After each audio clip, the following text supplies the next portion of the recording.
Born into a world where my last name opens more doors than I care to walk through, you could say I had it all laid out for me. My dad's the big boss of a company you've probably seen tick across the stock exchange screen more times than you've cursed the morning alarm. Yes, that kind of rich. But if you're expecting tales of a golden girl, draped in designer and sipping champagne for breakfast, you've got the wrong story. Me? I've always kept it real, feet firmly on the ground. Money's nice, sure, but it's not everything. I chose a different path, one that's led me to places money can't buy and experiences no gold card can fetch. Charity work, helping those in need, and living a life that's, well, ordinary. That's me, Jessica. Not the heiress, just Jessica. So, I was stuck in one of those typical evenings where my friend Sarah decided we all needed to get out more. We ended up at this dive bar downtown, the kind where the beer's cheap and the lights are dim enough to hide your regrets. Sarah was all hyped up, going on about some guy she met online.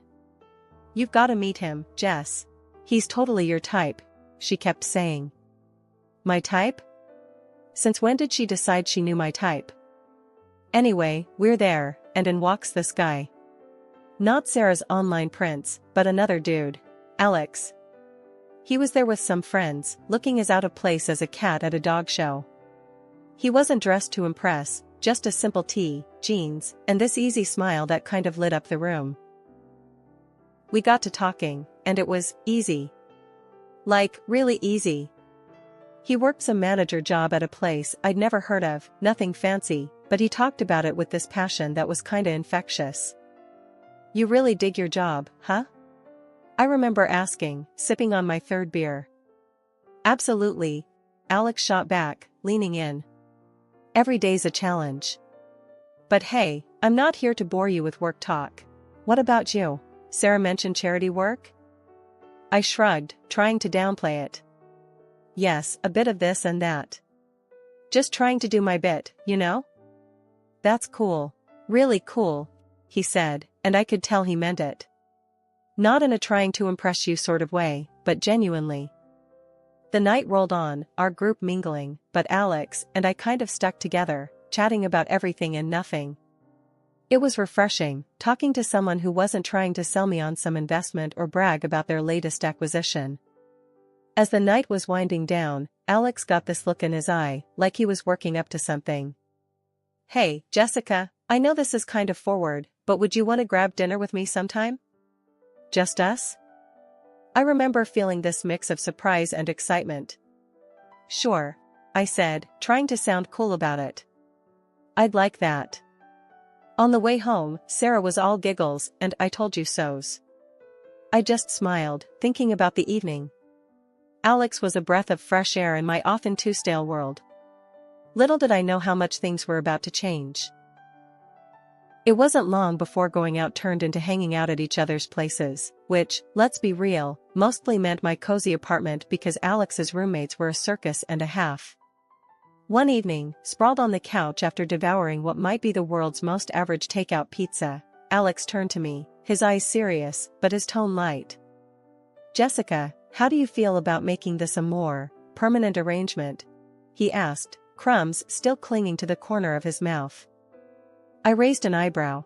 "You proposing we split a Netflix account or something more along the lines of a lease?" He chuckled, brushing off the crumbs. "Well, I was thinking more like a life together. But hey, we can start with Netflix." The simplicity of it, the straightforwardness, no grand gestures or dramatic backdrops, just us, in our element.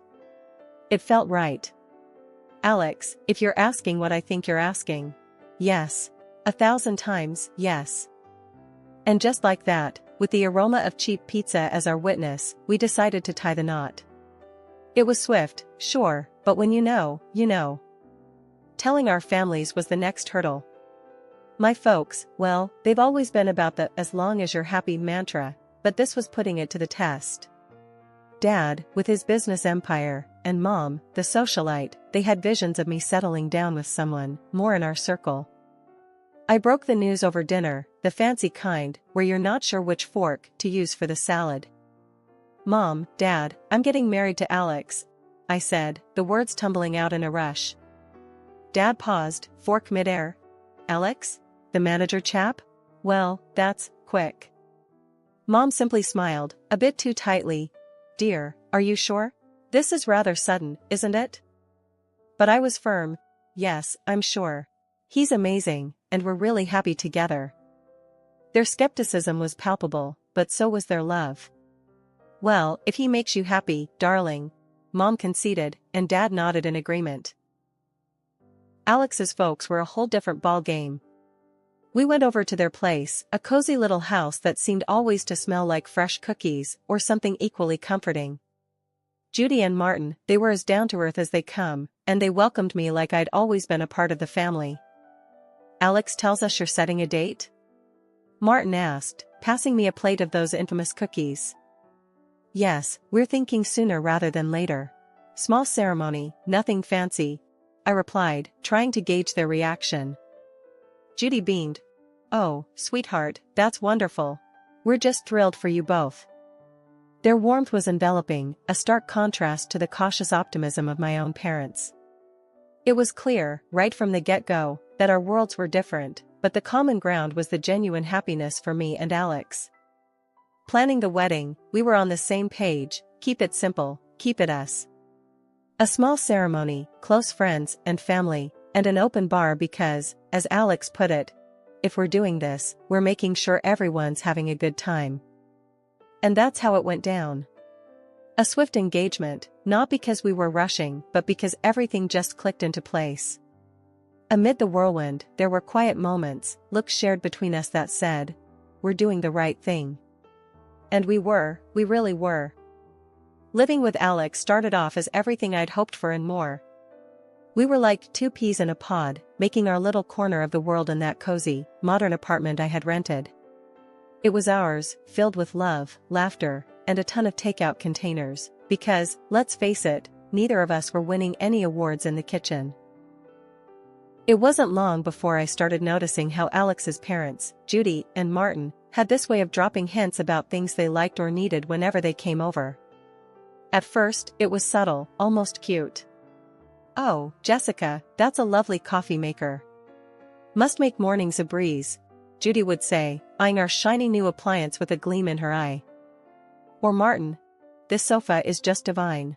Our old one's been giving me a right pain in the back, you know. Wanting to be the good daughter-in-law, I'd surprise them with gifts here and there. A coffee maker for Judy, a comfortable new sofa for their living room, and so on.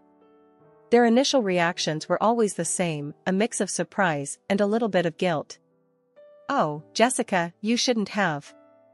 This is too much, Judy would exclaim, her hands fluttering to her chest. But, you know, humans are funny creatures. Give them an inch, and they'll take a mile. Those initial protests faded away, replaced by a growing list of subtle hints that were about as subtle as a brick through a window. Dinner at your folks' place was lovely, dear. Did you see that new TV they have? Crystal clear. Ours is practically ancient. Alex would relay his parents' latest comments, oblivious to the change in their tone. One evening, after I'd just dropped a not-so-small fortune on a fancy new TV for them, Alex and I were curled up on the couch, my head resting in his lap. They really loved the TV, babe. You're amazing, you know that, he said, his fingers running through my hair. I sighed, the weight of their expectations starting to press down on me. Alex, do they expect us to keep doing this? It's getting a bit much, don't you think? He paused, his hand stopping mid-stroke. What do you mean? They're just happy, that's all. Happy or taking advantage? I pushed back, sitting up to look at him. It feels like we're their personal shopping service. Alex was taken aback, his brow furrowing. They're not like that, Jess. They're just not used to nice things, that's all. But where does it end, Alex? It's like they've got a taste for it now, and they're not looking back, I argued, frustration creeping into my voice. The conversation ended with an uneasy truce, but it was clear we were on different pages. Judy and Martin's gratitude had morphed into entitlement, and it was putting a strain on us, on me. I loved Alex, but I wasn't about to become a bottomless ATM for his parents. When my dad's company hit the skids, it felt like the rug was yanked out from under my feet. That cushy life? Poof, gone. And with it, the whole dynamic of my relationship took a nosedive. The shift wasn't gradual, it was like flipping a switch from daylight to darkness. I had to break the news to Alex and his folks, and let me tell you, that was a conversation I'd been dreading. Listen up, things are gonna get tight. Dad's company's tanking, and well, we're in for a rough ride, I said, trying to keep my voice steady, but the tremor was there, betraying my nerves. Alex's reaction was a gut punch. You're kidding me, right? What do you mean things are gonna get tight? You're telling me we can't live like we used to because of your dad's mess? His words were like ice, and for a second, I wished the floor would swallow me whole. Judy and Martin's faces were no better, their disappointment barely masked. This is quite the situation you put us in, Jessica, Martin added, his tone dripping with reproach. And just like that, the warmth and camaraderie we once shared evaporated, replaced by this cold expectation that somehow, I was to blame for my family's financial downturn. Moving in with them was hell dressed up as a temporary solution. Our once independent life got swapped for a guest room that felt more like a cell in the house of the two people who clearly saw us as a nuisance. The atmosphere was charged with tension, every day a reminder that I'd somehow failed them. We're cutting back on everything because of this, Judy would remind me, her voice sharp, as she served dinner that was a far cry from the lavish meals we used to enjoy. And Martin, always with a comment on saving costs. Make sure those lights are off. We're not running a charity here. But Alex, he was the hardest to bear. The man I married seemed to have vanished, replaced by someone who saw me as a letdown. Can't you do something? Talk to your dad? It's like you don't even care we're living like this. He'd snap, anger flaring over the smallest things. Our conversations, once easy and filled with future plans, now were minefields. Every word I said was a potential trigger for another outburst. I thought marrying you meant security, not this struggle, he'd throw at me during arguments, his words slicing through me. It was clear we weren't just dealing with financial stress. This was a test of our relationship, a revelation of true colors under pressure. I was stuck in the middle, battling the disillusionment from my husband and his parents, while grappling with my own sense of failure. Judy's birthday dinner was supposed to be this cozy family thing at some upscale restaurant, a break from the constant tension. But it turned into the showdown of a lifetime. I should have seen it coming, the way things had been going at their place. We're all sitting there, menu in hand, and I'm trying to keep the peace, just blend into the background. That plan got torpedoed the second orders started flying. Alex, with this grin that made my skin crawl, goes, "Let's get the steak and the lobster for us," and he throws a look my way, 1 part smug, 2 parts cruel. Jessica can do with the soup of the day. Gotta save where we can, right? They all laugh like it's the best joke they've heard in ages. Judy adds her 2 cents. Absolutely, can't have Jessica overspending now, can we? I felt this flush of heat, not embarrassment, but pure fury. Really? Soup? What's this, some kind of sick joke? I snapped back, my voice sharper than I intended. Oh, come on, Jessica. It's just a bit of fun, Alex said, that smirk still plastered on his face. That's when I lost it. Fun? This is your idea of fun? When the chips are down, you just show how petty you really are. I can't believe I fell for your act. You could hear a pin drop. The whole restaurant was watching now, the awkwardness off the charts. I didn't sit back down. Keep your fancy dishes and your pathetic jokes. I'm out, I said, standing up so fast my chair nearly toppled over. The noise echoed, turning more heads our way. Alex reached out, trying to play the peacemaker. Jessica, don't. Let's not make this a scene. A scene? You think I care about making a scene after that stunt? This is about respect, something you clearly have none of. I yanked my arm free and made for the exit, the weight of their stares on my back. Stepping out into the night felt like breaking out of prison. My phone was blowing up, Alex no doubt, trying to do damage control. I ignored it, my mind made up. I drove back to their place, a storm of emotions brewing inside. How had things gone so sour? Alex and I were a team, or so I thought. But that dinner? It was a slap in the face, a wake-up call I couldn't ignore. Back at the house, I packed my bags in record time, each folded shirt a reminder of the life I was leaving behind. It wasn't just about leaving a place, it was about leaving a relationship that had shown its true colors. I turned off my phone, cutting off the barrage of messages. The silence was eerie, but welcome. That night wasn't just the end of a disastrous dinner, it was the close of a chapter one had no interest in revisiting. After the disaster that was Judy's birthday dinner, I found myself driving to my parents' house. The night was quiet, a stark contrast to the storm raging inside me. By the time I pulled up to their driveway, my decision was made. I needed sanctuary, yes, but more than that, I needed advice, something only my dad could offer. Walking into the house, the familiarity of it all was both comforting and jarring. Mom was asleep, but Dad was up, sitting in his study, surrounded by papers that seemed less important the moment I stepped in. "Jessica? What are you doing here at this hour? Is everything okay?" He stood up, concern etching his face. I took a deep breath, the events of the evening pouring out of me in a flood. I told him about the dinner, about Alex and his parents, and how I felt like I'd been reduced to nothing but a source of income for them. Dad listened in silence, his expression hardening with every word. When I finished, he sighed, a sound that carried years of experience and a hint of sorrow. "Jessica, I saw this coming. I just hoped I was wrong," he finally said, his voice steady but filled with empathy. "How could I have been so blind, Dad? I thought Alex. I thought we were different," I said, feeling the weight of my naivety. He walked over, putting an arm around my shoulders. "You wanted to see the best in him, in them. There's no fault in that. But people show their true colors in tough times.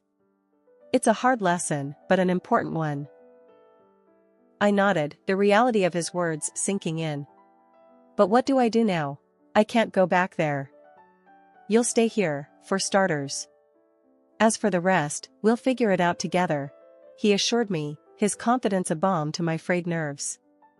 Then, he shared something that took me by surprise. "You know, the company's situation isn't as dire as it seems. We're actually on the verge of a breakthrough." It was a strategic move, a way to weed out the opportunists. I stared at him, stunned. "So, you mean to say we're not broke?" He chuckled, a sound that was part relief, part amusement. "Far from it. But it was important to see who would stick around when the chips were down. Unfortunately, Alex and his family showed their true selves. The revelation was a lot to process. My anger towards Alex and his parents was now mixed with a sense of vindication. They had revealed their true motives, and in doing so, had freed me from a future of manipulation and deceit. "Dad, I don't know whether to be relieved or furious," I admitted, the emotions battling inside me. "Be both. It's okay. But remember, this experience has taught you something invaluable about people and their intentions. Use it, learn from it," he advised, his words grounding me. Walking up to Judy and Martin's house the next day felt like heading into the lion's den. I was ready for a showdown, but nothing could have prepared me for the cold reception I got. Alex was standing there, divorce papers in hand, with a look that could only be described as triumphant disdain. "Here you go. Let's get this over with," he said, practically shoving the papers at me. His parents were hovering behind, barely containing their glee. Finally getting rid of the freeloader, Judy snickered, and Martin nodded in agreement, a smug smile plastered across his face. Alex joined in. "Yes, turns out you're just an ordinary dummy without your daddy's money. Thought you'd cry, but guess what? We don't need a tearful mess around here." Their words stung, but not in the way they expected. I felt a bizarre mix of anger and liberation. I looked at the papers, then at them, and without a word, signed where I needed to. As I did, their smiles widened, thinking they'd won. But I had the last laugh. Pulling out a newspaper from my bag, I slapped it down on the table with more force than necessary. "Thought you might find this interesting," I said, my voice dripping with unrestrained satisfaction. The headline screamed about my dad's company making a monumental comeback, profits soaring higher than ever. Watching their faces drain of color was a sight I'd pay to see again. Judy and Martin's smugness vanished, replaced by shock, then desperation.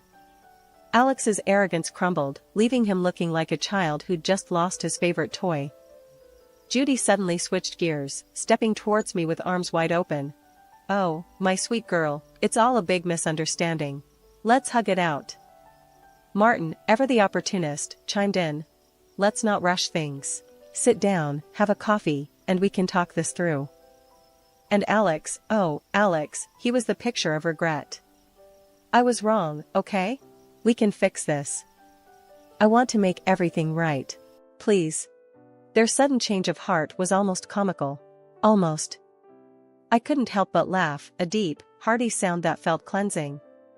"You three are something else, you know that? But here's a newsflash for you, I'm done. Done with the lies, the manipulation, and the so-called family that only values me for my bank account." I turned to leave, their protests and pleas fading into the background. They called after me, a mix of desperation and disbelief in their voices, but I didn't look back. Not this time. After the spectacle at Judy and Martin's house, I was done. Not just with them, but with the whole sorry saga that had become my life. I needed a fresh start, a clean slate. So, I took some time, holed up at my folks' place, getting my head and heart back in the game. One afternoon, a couple of weeks after the divorce was finalized, I was out for coffee with Sarah, my ever-supportive friend who had been there through it all. "Girl, you look like a weight's been lifted," she commented, sipping her latte. I laughed, feeling lighter than I had in months. "You have no idea. It's like I can finally breathe again." Sarah leaned in, her expression turning serious. "So, what's next for you, Jess? You've got a clean slate now." I thought about it, stirring my coffee absent-mindedly. "I'm not sure, but I'm excited to find out. Maybe I'll travel, pick up some of the charity work I had to put on hold. As for love," I paused, giving her a wry smile. "I think I'll give that a miss for a while. Just make sure you're doing what makes you happy, okay? You deserve it after all that drama," she said, reaching over to squeeze my hand. "Thanks, Sarah. That's the plan." Not long after that conversation, my phone started buzzing with calls and messages from Alex. He was pleading, saying he'd changed, that we could start over. His parents even got in on the act, sending messages filled with apologies and invitations to talk things over. Sitting in my room, phone in hand, I couldn't help but laugh. The sheer audacity was almost admirable. Almost. I typed out a response, one I'd been mulling over for days. "Alex, moving on means moving forward, not going back to what broke you. I wish you all the best, but this is where our paths end for good. Take care." Hitting send felt like closing the final chapter of a book I'd been stuck in for too long. And just like that, I was ready to start writing a new one. The next few months were a blur of activity. I threw myself into my work, took up volunteering with a vengeance, and even booked a solo trip to a place I'd always wanted to visit. Life was full, and for the first time in a long while, it was fulfilling too. One evening, sitting on a balcony overlooking a bustling street in a far-off city, I realized I'd found what I'd been searching for all along: peace. The drama, the heartache, the betrayal, it all seemed like a distant memory. My phone buzzed with a new message, but this time, it was from a number I didn't recognize. Hesitantly, I opened it. It was from someone I'd met during my travels, someone who'd made me laugh and think in equal measure. "Hey, Jessica. How about dinner when you're back? No expectations, just food and good company." I stared at the message, a smile slowly spreading across my face. Maybe it was time to open my heart again, but on my terms, at my pace. "Yes, I'd like that," I typed back, hitting send before I could second-guess myself. Looking out at the city lights, I felt a sense of excitement for the future.